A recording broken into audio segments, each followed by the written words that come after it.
All right, guys, rich people are looking for places to park their cash because money is depreciating faster than collectible cars. What the hell's going on? It's causing BAT to go crazy. This is Bid Nerds. We're going to talk about that and make some predictions. Bid Nerds, the bidding starts right now. Bid Nerds is your YouTube car game show.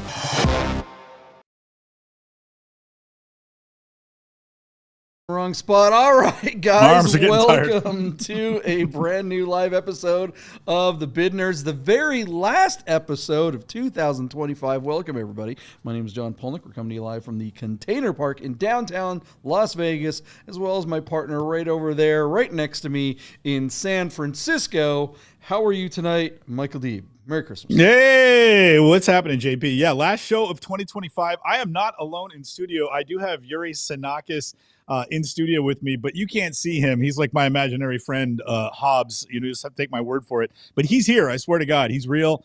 And he can speak even when I drink water. So that is happening. JP, I'm telling you, man, 2025 is a pretty good year. It's not that I want it to end, but I'm so excited about 2026 that I am running through the tape. How about you, my friend? Good year. Will you look back on 2025 fondly? I am ready for 2026. How about you guys? Let's, we're not going to do a clip show on the last year. It's, we're moving on. It is all new all the time. We got lots of great stuff coming up for 2026, but I don't know. There are a lot of people kind of a little bit worried about 2026. What the heck is going to happen on BAT? What the heck is going to happen with all kinds of markets? The numbers that we've been seeing on BAT really are indicative of something askew. I don't know how you feel about that, Michael D., but I think that the results of the auctions that we analyzed on the last episode will definitely back me up on that, and I'm very curious to see what our audience in the Nerd Herd has to say about that. Before we get started, I want to shout out to our good friends over at the Hippie Sips. New Year's Eve is coming up, so go to hippiesips.com right now. Use promo code Buddha for 20% off, and if you order right now, you can still get a case before New Year's Eve. So get after it and use that Buddha promo code. Right? How great a promo code is that? I can't tell you. It's weird how proud I am that Buddha is the promo code for Hippie Sips to the Nerd Herd. It all just comes together. We're just doing it, man. It's just happening. Buddha, use Buddha as the code. Tell Hippie Sips you saw them on the Bid Nerds. There you go. Damn straight. All right. And we're also, we still have, we're going to continue out the BOGO sale till the end of the year. Bravo. For New Year's Eve. So you can go over to our website, bidnerds.biz, or go on the Aaron Water Design. The links are all in the description below, and you guys can, buy one, get one free. Hats, t-shirts, flasks, all the tchotchkes, all the things are available on buy one, get one free till the end of the year. Don't miss your chance. Okay, predictions. What we always do on this show first is go over the predictions that we made on the last episode, see how we did. You can play along. Michael D., what is the first car that we analyzed on the last episode? Let's get to the results. JP, we have some very cool cars to reconcile, but perhaps none as cool as this 2009 Mercedes-Benz SL65 AMG Black Series that was running on Bring a Trailer as both a premium listing and as an alumni listing. Our car was listed by Silver Arrow Cars Limited out of Newport Beach, California, and is showing just 2,200 miles on the odometer. Now, it's interesting, JP, as an alumni listing, it appears that this car ran in May of 2024, so about a year and a half ago. And at that time, JP, it ran no reserve, again, by the fine folks at Silver Arrows Cars Limited as a premium listing on BAT. And at that time, it is showing sold for $385,000. What we don't understand, because none of us read the listing, is whether or not somebody failed to sell it and Silver Arrows Cars Limited is trying to sell it again, or if they did, in fact, sell it and the new owner of the car a year and a half later has brought it back to them to do another outstanding job bringing the car to market and trying to squeeze every last dollar out of it. JP, find folks at classic.com who really should be sponsoring the show at this point. They tell us that the Black Series on average bring $317,000 in the secondary market. We've seen a big wave of inflation come through this year. So it's hard for me, even as quote unquote market expert, to tell you if it's inflation or the model that's hot. But it seems to me that these cars are moving in the right direction. With that in mind, JP, I thought that this Black Series a year and a half later would do better than it did last time in May of 2024. My bid was $400,000. JP, you took the under right below me at $399,065. And our new best friend, George from Lamborghini of Henderson, joined us in studio as third nerd. George said $389,000 parking below you. And JB joined us with a case of Hippie Sips in hand, remotely from, I believe, Texas, JP. And JP said $372,000 for the Black Series. JP, without further ado, the car, in fact, did really well. Despite everybody on the panel thinking the car would not break 400, our car hammered for a final bid of $431,000, where it sold on 37 bids. JP, this to me, honestly, looks like a perfect result for a great listing of a very special car. Only 350 of these were made. Only 175 of them came to the United States. This one is in the right color. It has the right odometer. It's in the right condition, and it was handled by the right seller on the right platform, and it got the right number right at the end of the year. I don't think this is a funny thing happening. I think this is just the sun, the moon, and the tides lining up perfectly to just hit one out of the park. That, to me, is a perfect retail result, and everybody involved deserves a little toast because they all did an excellent job. What do you make of that result? Because I feel like they just crushed it. What do you say? Yeah, I mean, a perfect storm is one of those things where lots of things line up to make one really big impact, and that's what happened here. But this is, I think, a result of some big-time inflation, like you had mentioned. I think that because it's the end of the year, a lot of very rich people are parking their money in places. Look, a lot of people are saying that a correction is coming, and I'm one of those. I probably agree with that, but I think it's not going to be the kind of correction that we're used to in the last 20, 30 years. We're Gen Xers. This show is full of boomers, everybody watching and stuff like that. So maybe some of the boomers can actually say, hey, they remember the 70s. They remember not necessarily hyperinflation, but really, really, really bad inflation where people with a lot of money have all the money and everybody else is just kind of struggling to keep up. This is the kind of thing we saw at the beginning of all the lockdowns. A lot of people thought that, oh my gosh, there's going to be a big correction then, and people were selling out early to try to get cash in order to position themselves to be able to buy up cheap assets when everything crashed. I think we're in a very similar situation right now. People are trying to dump stuff thinking that they need the cash, but prices aren't going to be going down. They're going to be going up in a big way. But I still don't think values are going up at all. I think it's purely the fact that the value of money itself is going down in a big way.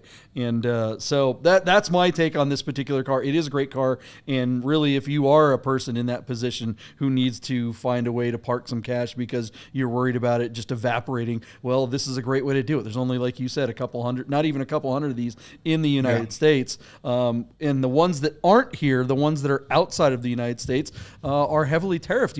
If you want to try to bring one in from outside. So this market, there's effectively only 175 of these, because who cares if there's 500 of them in the rest of the world? Nobody can get them here. Yeah, and they're too young to even think about bringing in at this point. You'd have to find one in the U.S. JP, I'm just going to say this to any of the potential collectors out there or speculators. I think this is $1 million car in less than 10 years. I really do. It just ticks all the right boxes. And this drivetrain is shared with another car that is the stuff of legend. That the motor that's underneath the hood of this car is basically the power plant of your early Pagani Huayras or whatever they're called, Zondas or something. This is the Zonda platform, essentially, motor engine, and it's just a beast. And in this car, it's fantastic. I mean, look at that thing. It's just sick. At 400 grand to me, I'm just saying, I think it's still a steal because I see this car being worth $750,000, and then eventually somebody's going to bring one to market with like 100 miles on it. It'll sell for $1 million. Mark my words, it's going to happen. So there you go.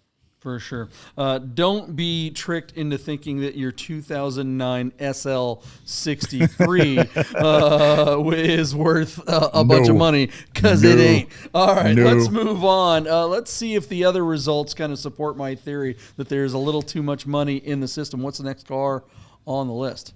All right, JP, way out in Oyster Bay, the fine folks at P Car Market brought to their platform. Feast your eyes, JP. It's a 2004 Porsche 911 GT3 RS, a 996 RS.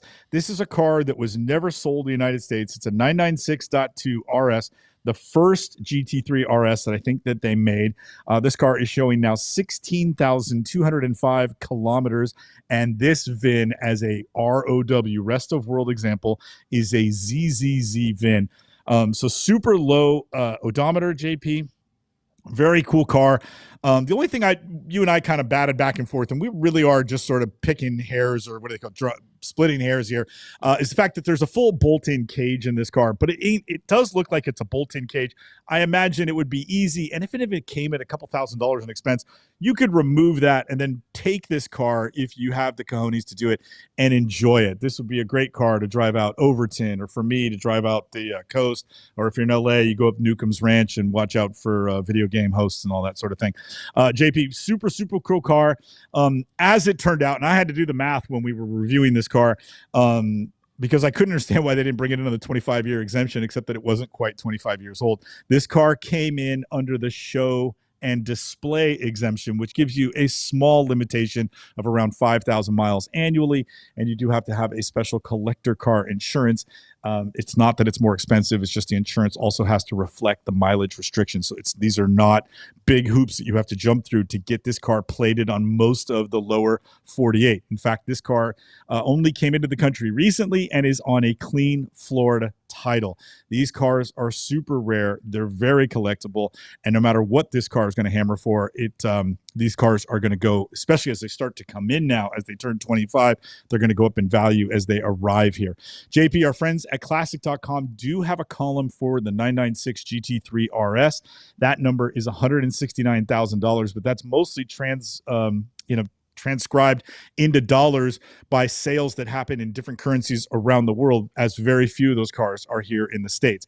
I thought our car had a chance to get up to $179,996 because it is a very decent car.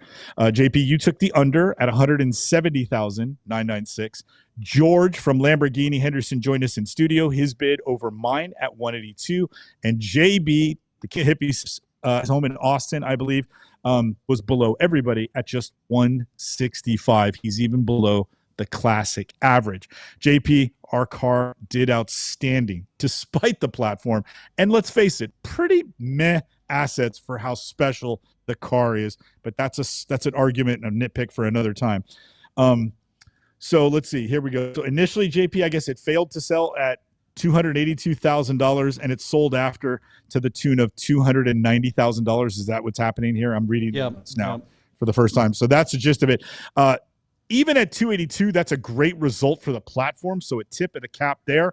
That wasn't exactly what the owner had in mind. My guess is they wanted 300, and they settled on a consolation prize of 290 grand. That's the platform working. That's a reasonable seller, and that is a new lucky owner. That's a win-win-win for everybody involved. George gets the win on that one, but he's $100,000 off. This car brought $290, and JP, in just about I'd say about a year to a year and a half, that's going to look like a steal. I think that's good. I think that result will age well, is my prediction, because there's just so few of the 996 GT3 RSs, and none of them were sold here originally. So I think I hope that result ages well. What do you think? Yeah, well, first of all, if I want to shout out to our friend George over at Lamborghini Las Vegas, that happens to be located in Henderson. We do love our friends over at Lamborghini Las Vegas. They support a lot of the things that we do here at the Bid Nerds. They were the title sponsor for Vegas Auto Fest. You hear us talking about that all the time. They were the title sponsor for Cars und Creators that happened right here in the Container Park during SEMA, and they continue to support us. So we really are good friends with those guys. So want to make sure that we get their name right. My bad, George. My notes are all screwed up. Lamborghini Las Vegas. They are in Henderson, though. You're right. This car, I think, look, rinse and repeat, right? You can say almost the exact same thing about this car that I said about the SL65. This car is a fantastic vehicle. Everything is great about it. It is a very sought after blue chip collectible sports car that rich people are looking to park money somewhere in order to escape the effect of inflation. So yeah, this car's value is going up. This is definitely a hold. If you've got one of those, probably not a good idea to get rid of it unless you need the cash. And why would you? Cash is worthless. All right, let's move on. What do you guys think of the result on that GT3 RS? And what's the next car on the list? All right, JP, get ready for the pendulum to swing way to the opposite direction. Yeah, we covered some big hitters here. Now we're going the other way. The car I was losing sleep over is this 1993 Volkswagen Cabriolet Classic Collector's Edition, running no reserve on Doug DeMiro's site, Cars and Bids. This 5-speed manual car is painted in classic green pearl and has the sort of tan or beige leather upholstery. I think this car has aged really well, even though my partner, who would love to see me get one, doesn't want me to drive it daily because he doesn't want me to die. He thinks they're dangerous. But I just really dig this car, JP. I just think it's grown up really well. And despite how popular they were in period, I'm surprised they're still not popular today. I mean, when was the last time you saw, a Mark I Volkswagen out in the wild? And we go to car stuff all the time. So I just think it'd be really cool to drive one of these unironically from my house to my office several days a week. And it's always sunny in Marin. I could see myself behind the wheel of a car like this. Maybe just not this one. Out of Louisville, Kentucky, with almost 100,000 miles on the odometer, there is some pretty bad corrosion underneath, and JP forbade me from bidding on this car, despite it running no reserve. JP, our friends at Classic.com, tell us that the average selling price of the bitch basket or whatever. It's a bitch bucket. It's a bitch bucket. Yeah, or whatever you and your friends used to call them, because we all picked on the people. Any guy that was driving one of those got teased like hell. Is a respectable $10,000. This one wasn't faring so well when we reviewed it, and as such, I was the high bidder when I dropped mine at $7,700. JP, you came in at $5,000. George came in at $52,000.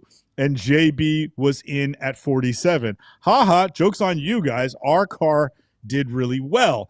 I guess they didn't see the corrosion the same way my partner did, because some fool bought this car off of Doug DeMiro's site for $8,600, where it sold on 19 bids. JP, I know that there's some corrosion underneath, but there's a pretty nice car, and you just don't see them that often. Do you think that's a reach at $8,600? Yeah, I mean, the corrosion's pretty heavy underneath. Look, people are going to say, oh, well, this car, it sold cheap. This doesn't support what JP's saying about too much money in the system. I think it does. I think the strain on people who don't have the kind of money to buy something like an SL65 or a GT3 RS for $400,000 or $300,000 respectively, there's a lot of pressure on the folks who are struggling out there, and that raises the price of crappy cars. So I mean, look at this rust. That is not just surface rust. That looks pretty bad under there. But that said, it's like, look, $10,000, $8,000 or whatever it is that this thing went for. That's a reasonable down payment on a new car, right? You should be able to go out and get a nice, respectable new car for $30,000 and have payments for $400 or $500 a month. But that just doesn't happen anymore. You got to put $10,000 down on a $30,000 car. What car is $30,000? to get a I was just $30,000. gonna say. Yeah, it doesn't exist. There are no brand new cars. You know, brand new cars are $50,000, $60,000. So even if you have 10 grand to put down, you still have a $1,000 payment when your interest rate is 15%. So people are going, all right, I can't even use this as a down payment. I got to just go out and buy a crappy, you know, rusty bitch bucket. I don't even get a nice bitch bucket. And that's sad. And I think we're going to see a lot more of this. Like, we're going to see cars that shouldn't bring anything at all, bringing way more money than they absolutely should. And I think that supports our theory here. What do you guys think? Let us know in the comments. What else we got? We got a lot of cars to cover here. You were cracking me up. I was like, ladies and gentlemen, my partner has just woken up from a coma. He thinks he could buy a new car for 30 grand. Right. Yeah. All right, JP, let's jump back over to Bring a Trailer. Buddha, promo code for Hippie Sips, Buddha, picked for us, or selected for us, this 1965 Fiat Abarth 1000 TC Berlina Corsa. So Fiat is the manufacturer of the Fiat 500. This was probably originally a 750. The car, as a race car with an Abarth motor, has been treated to a big bore kit that would take it up to 1,000 cc's. TC, I'm not sure exactly what that stands for. Berlina is going to be like your hardtop, and Corsa is going to be for racing. So this is a really, really cool car. And JP, somehow, somebody... the fine folks down at WAB in Newbury Park, California, one of the best sellers on Bring a Trailer, have had this car brought to them showing just 550 kilometers total from new, from 1965. So this is a full-on race car that never raced, and now has this ridiculously low odometer and is in perfect condition. The car... Let's see. Something at the factory, went to South Africa, and now it's here. The car just looks to be outstanding. It's super, super rare. It's super niche. Chances are, JP, with this ridiculous odometer, it's just going to trade hands between collectors who either want it as a garage trophy or are potentially speculating on its future value. Deeb, I gotta hop in. I just gotta hop in. We got comments on the last episode saying that the folks were upset that we were talking about this thing and we didn't know what we were talking about. And the answer is, you're right, dude, whoever the heck you are. We don't know anything about this car. We don't know anything about these, and it really doesn't matter, because talking about this is like talking with someone about a movie that they didn't. Who cares? Let's move on. How much did it go for? Let's just we got to get out of it. $61,000. And who was the closest? Let's see, who was the 61? It was it doesn't matter. Just jump on. Let's go to the next one. Let's move on to the next thing. What do we got? Let us know what you think. What do we got here? What's the next car? All right, JP, there was a 1976 Alfa Romeo Alfetta 2000 GTV that somebody spent a lot of money doing the bodywork and paint on, but apparently the guy who was selling the car did not champion his listing. And so this car failed to sell at $6,000. And all the comments in the end were about the seller basically being a ghost and not being there to comment or answer questions. And thus people were questioning whether or not the car even existed and was real. Somebody in one of the last comments, JP, to adorn this, is the URL from an eBay listing for the exact car. In other words, it failed to sell on BaT, and now it's on eBay with an opening bid of $7,900. Something doesn't smell right. But again, it's an FTS and nobody cares. Yeah, the seller was waiting for someone to snipe it at the end because they didn't know how this thing works. Not only were they an absentee seller, they didn't comment even once, you guys. So all the more reason, if you're trying to sell a car, and I get it, you don't want to deal with the comment section. That's why you hire the bid nerds. My partner, Michael Deeb, best soft skills in town. Find us on bidnerds.biz. And one more. And then we'll. I feel like I'm having some audio issues here, but all right, let's talk about this last one. What do we got? All right, JP. This one was kind of weird. DuPont Registry is a new platform, and they were selling about a week ago a 2004 Ferrari 360 Challenge Stradale that has been treated to a 6-speed manual swap. Our car is showing just 16,000 miles. and was running for, I don't know, however long they run their cars. We covered the car, but the car hammered after the last show, so we had to wait an extra few days to get the result. JP, at that time, I thought the car might bring 360 grand. You went to 370. Eric Goodkind, who does manual swaps for cars like these Ferraris, was the high bidder at $395,000.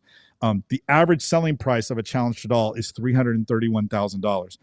JP, it gets real weird real fast. Our car hammered, apparently, for $532,875, including the buyer's premium, and that was sold on 40 bids, and the auction closed on December 22nd. JP, I'm just going to say it. That number doesn't make any sense to me. This car has stickers and not painted shields. They redid the interior. They redid the gearbox. And now somehow the car is worth $200,000 more than what would be market value.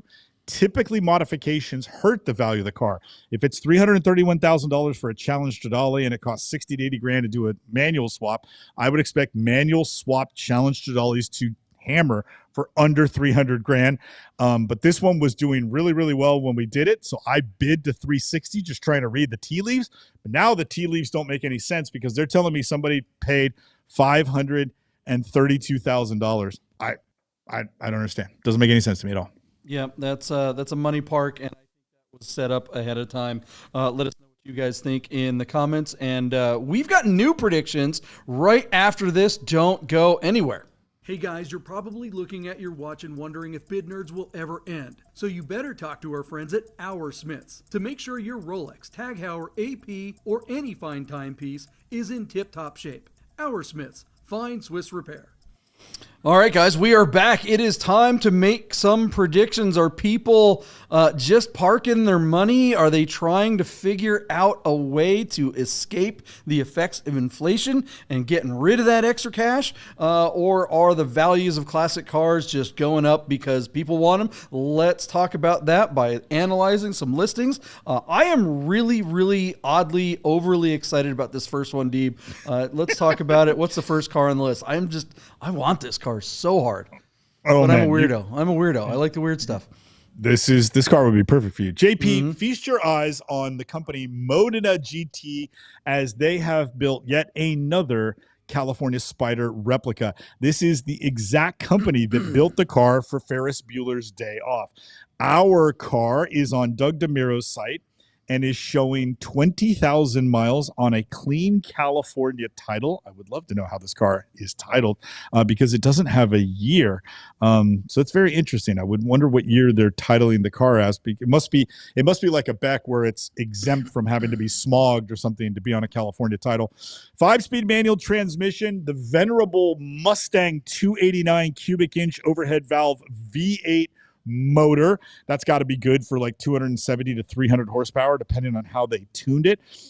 These cars are particularly cool, but this particular chassis designer, having been the one that did the Ferris Bueller's car, is really where the rubber meets the road here, JP. There's lots of companies that make replicas out there and just fabricate them out of thin air.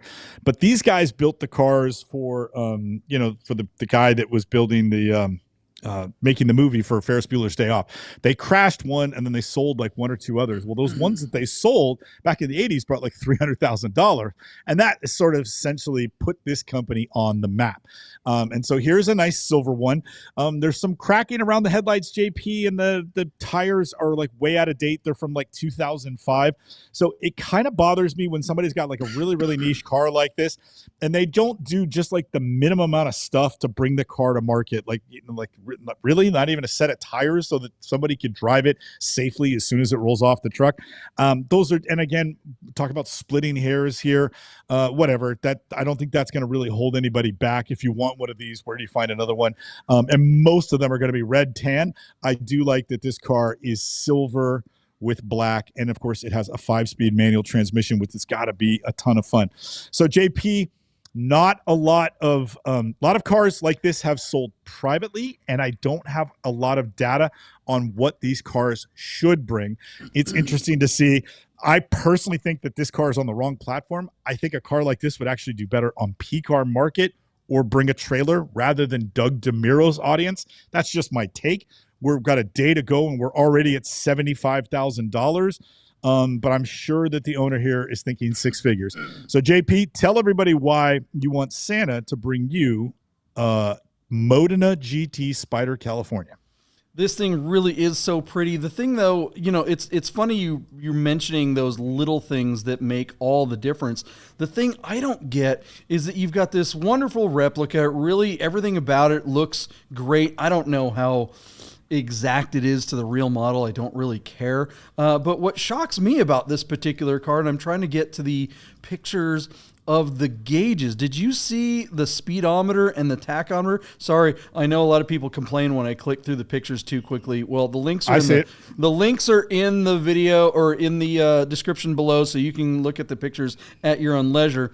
But look at these pro comp, Shucks Auto BS gauges. This is supposed to be a replica of $1 million car, but it's got gauges that, some guy is going to slap in his Fox body Mustang build that he put an LS engine in it. I mean, talk about falling on your face. Like, what an unforced error. There has to be someone out there that sells beautiful gauges that would match this car. I'm hoping that that's the kind of thing that holds the car back and makes it possible to be able to buy it at a reasonable price, and someone can go in there and fix this stupid thing and make it look just, isn't that weird to you, Deeb? Is that just me? I don't get that. Oh, yeah, the steering wheel is pretty good. It's not quite the right one, but it's close enough. It looks period correct, right? It does. It is really good. And so, and the gauges, the stupid speakers down here, and I'm gonna totally wrong.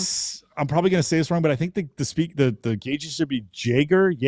And I imagine a set from a 250 California are probably 10 or 12 grand, which is a lot of money.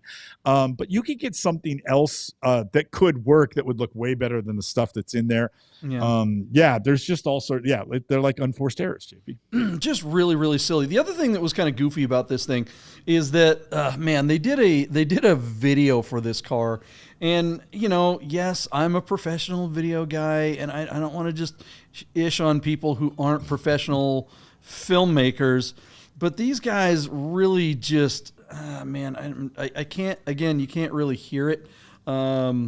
But here, I'll try to show it to you. Of course, I've got a stupid commercial for the Ritz-Carlton because we're looking at a Ferrari. Here is... I'm so sorry, guys. I thought I had this set up. But here's a video. This goofball is sitting here talking about the car in the studio, and this looks pretty good. Terrible audio. It's probably using a microphone on the camera. But they did a driving video, and the driving video, they went on Mulholland Drive, and there's tons of traffic. And the guy says, for a beautiful car like this, we're going to take it out on Mulholland. It's very scenic. It's a perfect place to show you what the car's actually like. We're not going to drive it fast or anything because, It's like, wait a minute, you told me you're going to show what this car is like. And then he's like, in LA, this is the perfect car because there's no place to really go fast in LA. There's no straight lines or, long straightaways. It's pretty much just light to light. It's like, bro, go to the crest. It's right over there. You're on Mulholland. Just go right on. It's just so frustrating watching this stupid video because they really could have done something epic. And here's why it matters, right? This sounds just like another stupid JP rant. But when you're talking about a replica car, there's no objective, anything to compare the car to, right? When you sell a 911 SC, everybody knows what a 911 SC is like to drive. We've all driven them. We can all just go, okay, if the car's in reasonable condition, I can reasonably expect that this car is going to feel like something that I can relate to. This, you have no idea. We don't, like you said, we don't know what year, we don't know if this is built on a Carmen Ghia platform. We don't know what the hell this thing is like, right? So you really have to get in that video. That video gives you the opportunity to really show what the car is like. Instead, you've got a bunch of exposition. Just like in a movie, when a movie doesn't show you something when it comes to the story. You just have a character that sits there and tells you something. That's called exposition, and that's why Marvel movies are stupid. That's why all the new Star Wars movies are terrible, because you just have characters that sit there and tell you what's going on rather than showing you. This a-hole stands in the studio and sits there and tells you about a car. He tells you all about the real one. It's like, we all know what the real one is. Tell us about this thing and what it's like, and really, really show me. That's how you're going to get the big money for something like this. I think this car, unfortunately, is doomed for failure. I think they have unreasonably high expectations because of how pretentious they've presented this thing. And even though people are looking for places to park money, I don't think this is where they're going to do it. This is not a blue chip car. What's it going to do? All right, JP, our car closes tomorrow. It's got 24 bids. It's sitting at 75 grand. Now, one of these sold about a year and a half ago for $148,000, but I don't think it was built by Modena GT.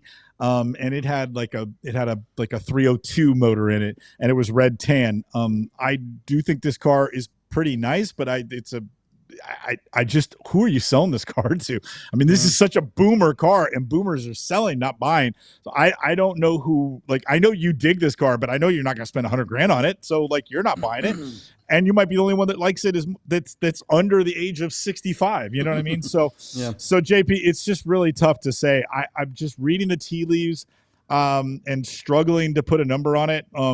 Here's where the rubber meets the road. Let me just refresh, blah, blah, blah, blah. So I think I put the number 88. I'm going to just lower that number down. It's at 75. I'm going to go to $85,000. I think they want 100 grand for it. So I'm going to say at 85, it probably doesn't sell. What's your number? I'm with you. I think they want 125 grand for this. Randy Bloom seems to think it's going to get there. Maybe has the potential to get there if it were on one of the other platforms. This is not it. Yeah, I'm going to go under you.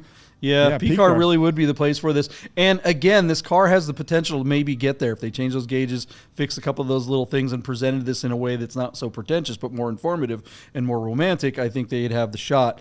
What'd you say, 85? I'll go 85. I'll go 84, just under you. Be the pessimistic guy and move on. All right, let us know what you guys think the fake Rolex of Ferraris will bring, like Anthony from Oursmith says. And what's the next car on the list, Michael Deeb? All right, JP, quite a bit to unpack here with this 1994 BMW 850 CSI 6-speed manual showing just 29,000 miles, listed on Bring a Trailer by the seller called Sold by Singer out of Van Nuys, California. Sold by Singer is a guy named Alec, and I know that because he addresses everybody in his opening statement in the listing. JP, a couple of quick notes about this car. So Firstly, the car was listed on Bring a Trailer back in July of 2023. At that time, it had like 1,000 less miles.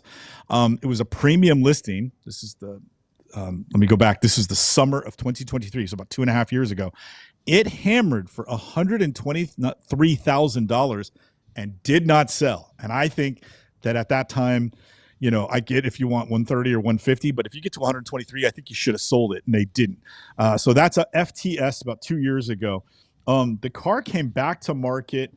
Where's my notes? I have some notes on this. The car came back to market and was on Haggerty just about a month ago, where it failed to sell at $87,000. And that was in like November of this year. So now the car comes right back to market on Bring a Trailer with 29,000 miles. And it's like the third, fourth bite of the apple. And this car is now starting to be a little long in the tooth. So that's the context of the car, the VIN number. This car has been in the market a handful of times over the last couple of years. And this guy, Sold by Singer, and again, I'm not bashing him. It's a beautiful presentation. Just look at these photos. He's got a great photographer and a great studio to shoot in, and the car is top notch. I do think this is one of the best examples. But JP, I'm going to just try to paraphrase this thing. Mr. Alec comes on, and he says, "Welcome to the community. My name is so-and-so. I'm in LA, and I'm one of the preferred guys, and transparency is paramount, and I'm committed to making the experience smooth." And then he goes on, and he has these like bullet points of auction procedures and expectations to ensure clear and fair process. Please review the following guidelines. And if you have any additional questions and about this auction, I'll be adding videos, and I'm really available. And my aim is to present the car with a complete accuracy. Why are we mansplaining to a community that knows how to do this with $100,000 car. I just don't understand that. And it's not for me to compare and despair and nitpick on somebody else, but I don't think that kind of treatment to your audience enhances the value of the car or you as the seller. The presentation is beautiful. Present it and shut up. You know what I mean? That's kind of what I think should happen. And again, I'm sure Alec is a great seller. The presentation is beautiful, but there are a couple of people that are out there that are listing these things and try to teach people how to do it. I think you can guide people, but you got to be really careful before it looks like you're like, a sister in a private school.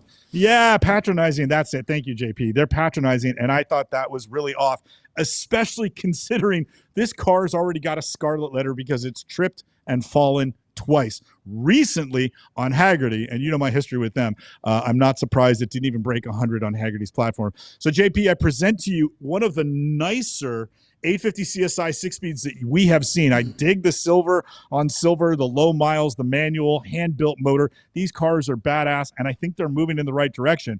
But this one's got a recent checkered history, and now we have a patronizing seller who's trying to do a beautiful presentation, but he needs to stop talking just like I do now. What do you think? Yeah, my wife opened up a wonderful bottle. I don't know. I'm not a big wine snob. You guys out there? Nebbiolo? Is that the Nebbiolo? Yeah, Nebbiolo. Fancy Italian. Fancy Italian wine for it's well over 20 years old. We've had that bottle of wine. We've carried around for a couple of decades now from a number of homes that we've lived in. And the big concern, you open up a bottle of wine like that. We don't know if it was really stored correctly over the years. Who knows how long that bottle was sitting in a box, vertically instead of horizontally. A car like this with 12 cylinders, I feel like this is the new Jaguar XJS, right? These things are they're great cars, but because they've changed hands a number of times. When my wife went to open that bottle, the cork was just super brittle and it just broke into pieces. Mm-hmm. We were able to get it out. We were going to aerate the wine anyway, so she put it in the aerator and was able to strain all the cork that had just broken into brittle pieces and everything like that. But I feel kind of like that's what this car is. This thing's great to look at, but no one has loved it. It hasn't been anyone's actual car for such a long time. We don't know that when you turn this thing on, is the cork just going to break into a million pieces? What are you really getting into with this car? What's it going to bring, Deeb? You said we put it in the aerator, and I thought you were going to say we put the wine in the air fryer, and I'm like, that's not how it works.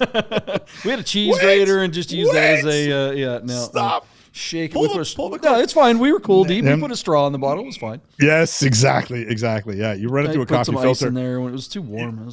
When you have a lot of cork in the bottle, you just run it through a coffee filter. It doesn't hurt the taste at all. Yeah, okay. JP, our 29,000 mile. Yeah, 29,000 mile 94 850 CSI with the 6-speed manual, as they all came, the CSIs, has only had 2 owners. This car was originally sold out of El Cajon, California, to the tune of $101,500 when this car was sold new. Let's face it, JP, look at that. Oh, my God, 30 years ago. We are getting old, my brother. Woo-wee. Holy moly. Anyways, these cars, I think, are moving in the right direction, and there's still hope for this auction. With 2 days to go, JP, our car is currently listed at $59,850. That comes to us by way of just 5 bids. Man, this is such a special car. It's a bummer that they're trying to hammer this thing right before the new year. But again, we've seen some people park some cash. So JP, maybe that will happen here. Our friends at classic.com tell us that the average selling price of an 850 CSI is $88,000. But none of those cars look as nice as this one here. This one does look exceptional. But it's got kind of a checkered past. JP, I think this is $130,000 to $150,000 car. I really do. 130 easily. And on the right day with the right listing and everything lining up at the right time of the year, this could be 150,000. But just because the patronization of the seller and the 2 recent no sales, I think are going to just temper over enthusiasm or parking way too much money. And so with that in mind, JP, I'm going to keep this one in the park. I say $99,000 and another unfortunate no sale. And then I don't know what you do. Then you're really in trouble. $99,000 to you, JP. We're at $59,850. $850, but we have 2 days to go till Hammer. I am going to go over you, but I don't think it's going to go over $100,000 either. I'm going to go $99,850 and say it's short short the 100. Yeah. I'm, right. But I agree. I think this car definitely has a future for someone. Someone needs to just Beautiful own this thing car. and love it. Someone needs to own it, love it, keep it, and make it a car that's not just that thing. Oh, here's that 850 again. And unfortunately, that's what it is. All right, let us know what you guys think, and let's move on. What's the next car? All right, JP, we've got a pair of really cool red convertibles, and we're going to kind of juxtapose two very different cars and two very similar cars at the same time. Air-cooled, air-cooled, air-cooled. What better way for you and I to end the year? We should each buy one of these and take them home. JP, I select for you this 1998 Porsche 911 Carrera S Cabriolet. Don't try to correct me. You heard me correct. I said 911 S Cab, and it's real. This is not a Jaeger special. Our car is a 6-speed manual car, and believe it or not, JP, this is I think a one-of-one rare factory car that was a special wishes car delivered in made by the exclusive department in Zuffenhausen, Germany, and delivered to the Zentrum in Niederheim back in the day, back in 1998. So featuring a ZZZ VIN with just 17,000 kilometers, that's 10,000 miles in English, or American, as we should say, and running as a premium listing on Bring a Trailer. Now, there is a thing for you real absolute Porsche nerds out there. Porsche Beverly Hills petitioned the factory on behalf of 5 pre-sold cars, and they built 5 of these things specifically for Porsche Beverly Hills. But what I understand is they kind of made those cars, whereas this car was constructed or built as a convertible S from inception. So in other words, a car that was already on the assembly line, they treated it to the stuff that Beverly Hills wanted, and 5 of those cars have American VINs. But this was the one exclusive car that was built for a special client in Europe. And this car has pretty amazing provenance and really well-known history from new. Now, JP, lots to unpack with this one. So here we go. Apparently, this car was sold last year by Broad Arrow for $401,000 back in 2024. Recently, I saw, as I did my show notes, I saw that the car was listed by Ryan Friedman Motor Cars for $899,000 just a month ago. Lucas did notes, and he found that on Ryan Friedman's website, they're showing this car as sold, but we don't know what that number is. So with an asking price of $900,000, allegedly the car has sold and tripped. And now, 5 weeks later or whatever it is, this car is on Bring a Trailer as a premium listing and is coming right back to market. So if you paid anywhere near $900,000, you think in a month you're going to take it to Bring a Trailer, even with the fine folks at Silver Arrows Cars Limited, and do better than Ryan Friedman? I don't understand what's going on here. I feel like perhaps it was listed by them and then the owner took it back, and for some reason it's showing as sold on Ryan Friedman Motor Cars. But I can't fathom a scenario where somebody paid anything near $900,000 and then thought that they could bring it to the other coast and sell it for more money right before the end of the year. It is an incredibly collectible car in incredibly collectible spec with the hardback sports seats and the red carpets and all. It's really, really cool car, and it's peerless in the marketplace. But this is too many listings, and it's too many changing of hands, just like that 850 CSI we were just talking about. This car has been in all of us collectors and enthusiasts. This has been in our face too many times with too many people that it's hard to make sense of it. And so to me, I feel like it's burnt. So whether or not Ryan Friedman did or didn't sell it anywhere near the $900,000 that was being asked of the car, I don't see this car in 2 days from now coming anywhere near that number, thus anywhere selling. You know what I mean? So JP, I send it to you. Premium car, premium listing. No hope of selling at Hammer, in my opinion, unless we're just all misinformed and the data we're using to value this car is in some way incorrect. But JP, we're at $250,000. We got 2 days to go. It's got 10,000 miles, and it's a one of one, and it's here on an Arizona title. I mean, if you had the money, you want this car, but this one's been bounced around too many times, man. You know what I mean? Yeah, but unlike the BMW, this is a 911. This is a 993. This is something. It's also hyper rare, and everybody loves 911s. Even though it's a convertible, it's a 911 for crying out loud. BMW's stock when it comes to collectability and the amount of enthusiasts that are excited about BMWs is going down. Porsche keeps going up and up and up because everyone loves new Porsches too. So I think you have to look at this. That is interesting, the intel that Lucas found for us, and shout out to Lucas, the intern, who's always getting really good information.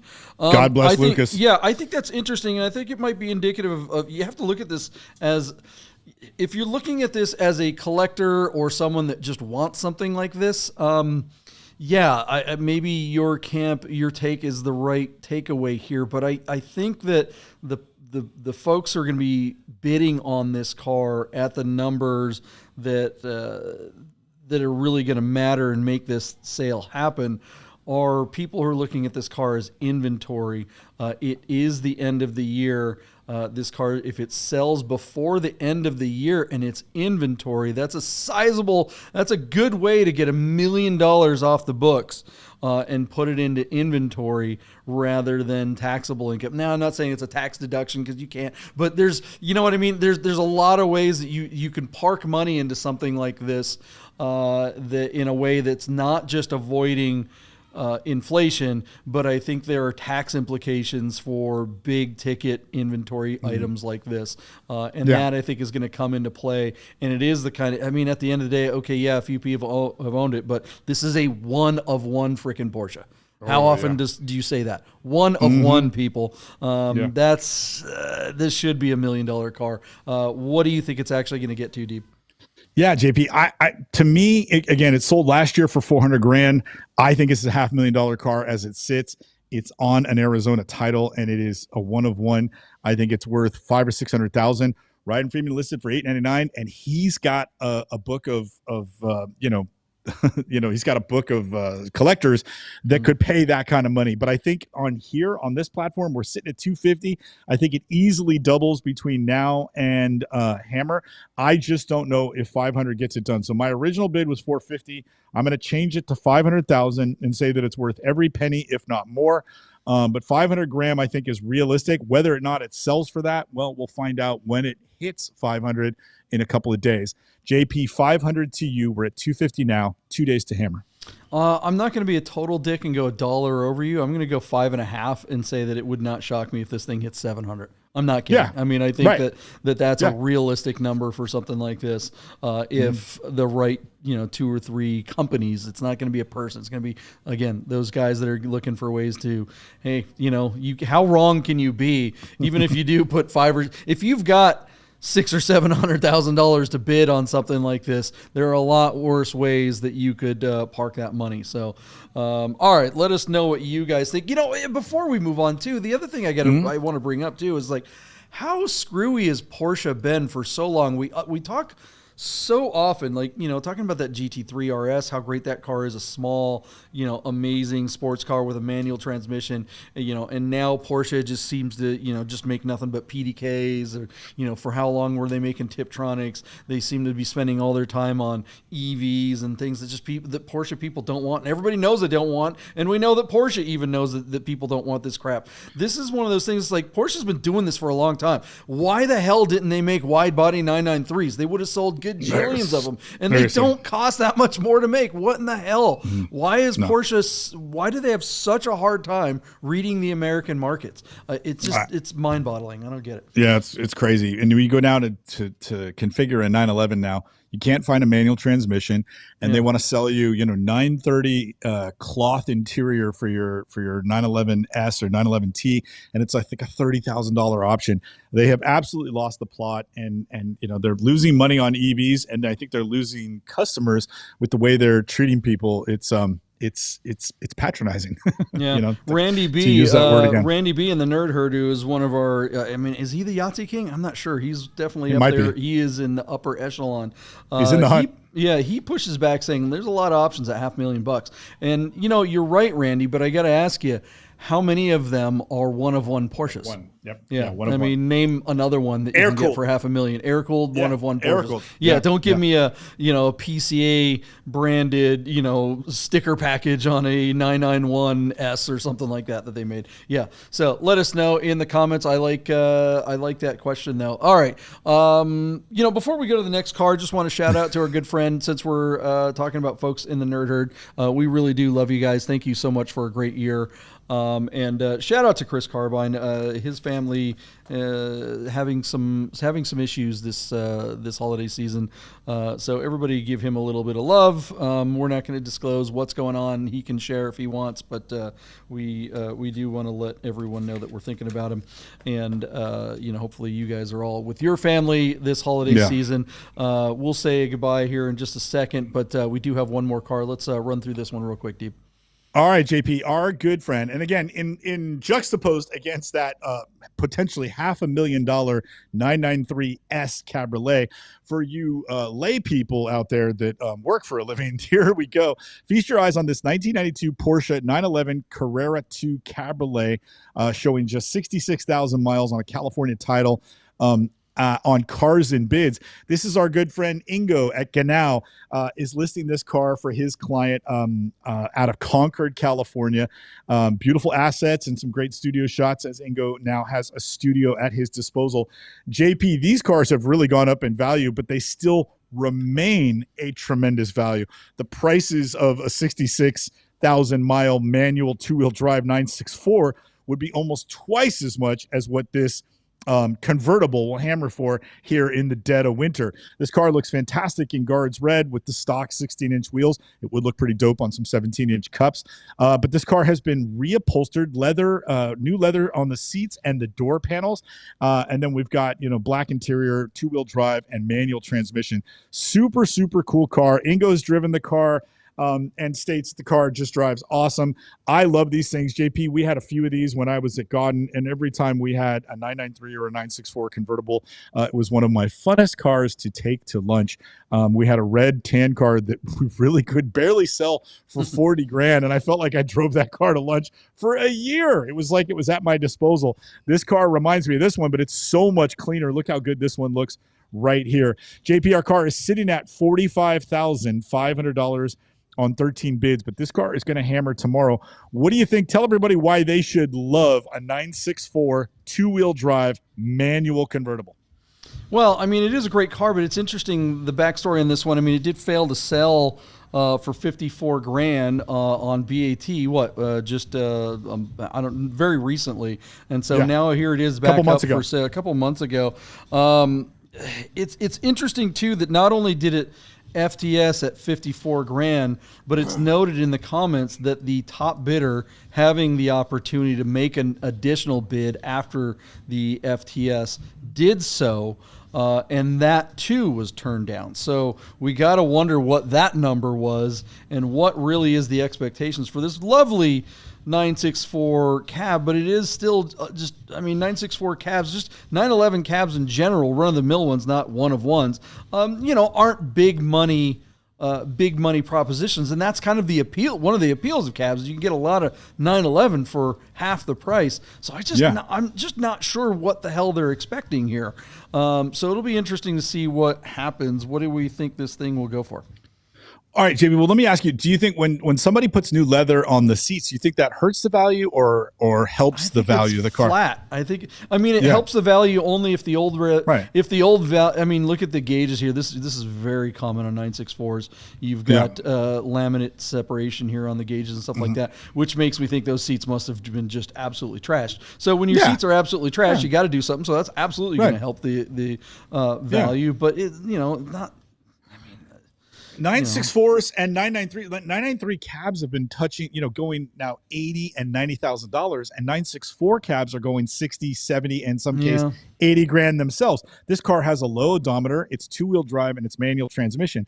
So it's at $45,500 on 13 bids. It closes tomorrow. Our friends at classic.com tell us that the average selling price of one of these cars is 65 grand. I feel like this one is right on the money there. So my bid is $64,964.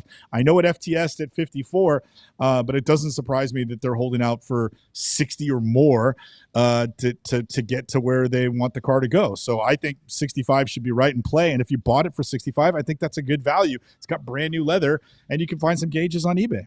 On Cars and Bids, it's going to bring $10,000 more on Doug DeMiro's site. I mean, I like that he's leveling. He's leveling up. It's a second bite at the apple. But how often do we ever see that happen? More money happening on Cars and Bids? I'm sure it happens, but it's not that common. It's usually the other way around. But maybe it will. So your number was what? 65? $64,964, which is right in line with Classic's average. I'm gonna go 59,964. I don't think it breaks 60. I think it is worth 60 grand. You know, its biggest knock is that it's red, and people are just biased against red. I don't have a problem with the red thing. I think it looks gorgeous. Look at it. But this, I mean, if it were a $60,000 red coupe, I mean a 60,000 mile red coupe. Yeah. Easily 120, right? So half of that should be 60 grand. No matter how you look at it, it's an amazing value at $65,000. All right, let us know what you guys think of the second cab in the list, and that's going to do it for 2025. Everyone, thank you guys so much. Couple of housekeeping things before we get out of here for the year.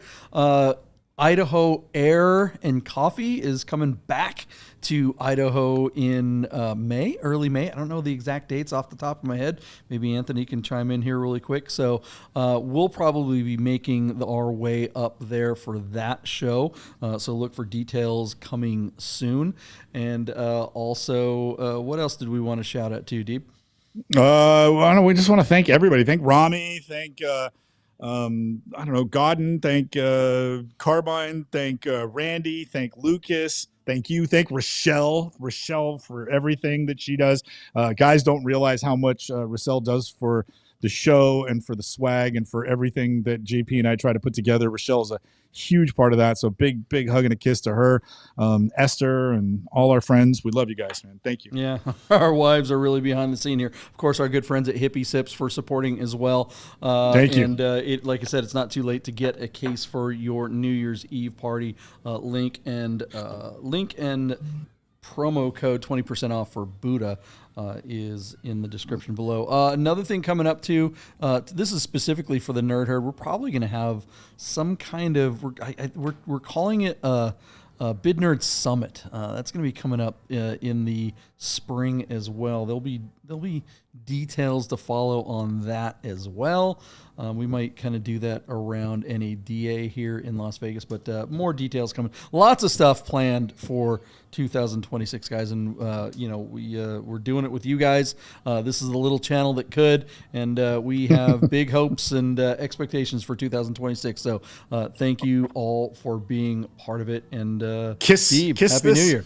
Kiss this studio goodbye. By the time we do our next show, whether it's this Wednesday or next Sunday, I will be in my new studio, which will be in a different part of San Rafael. I will have my own brick and mortar warehouse.